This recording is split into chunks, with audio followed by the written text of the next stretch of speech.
Hey, what's up, guys? It's Craig Syracusa, Walk in Faith. Happy Friday. It is October 2nd. Can't believe it. And it's raining outside, so enjoy the day. It's not enough to listen. Of the tree of knowledge of good and evil you shall not eat, and that's Genesis. True listening has a crucial companion, which is obedience. Sadly, today, verses illustrate what the Lord said to Adam was heard but not heeded. There was no way for Adam to mistake what God said. He was very clear and concise. But this is how the enemy operates. He tempts you with one thing you have no business doing. Satan focuses your attention on the objects forbidden to you. It stirs up dissatisfaction and all the blessings God has given. But realize every you shall not in the Bible is a promise of God's protection. He is preventing you from enjoying life. Rather, he's saying to you, keeping you from destroying yourself. Every command in his word is an expression of divine love to you. His beloved child, he wants to protect and preserve your life so you can enjoy all the blessings he's planned for you. Adam and Eve didn't understand this, and this world is still paying for it. Don't make the same mistake. Lord, forgive me for the times I've heard you and speak, but did not obey. I want to follow your voice faithfully. From now on, I may in his presence commit to listen. Amen. And obey.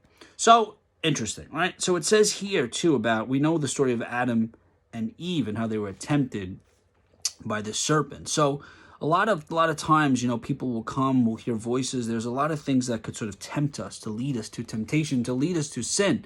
When you understand God's voice, when you understand God's plan for your life, it makes life a little bit easier. So when things come, when people come, when opportunities come, when you're influenced by certain things, you can discern that and say, okay, this is not from God. So you need to understand God's voice, the way God speaks to you. And he speaks to people very differently. But we know he speaks to us through the word of God, through the Bible. For me, I hear his voice. It's this very slight voice within my spirit, but doesn't mean that the enemy could use voices that are really slight, like the fear and anxiety, the depression, if this was going to happen or would have happened sooner, you're not qualified, what are you waiting for?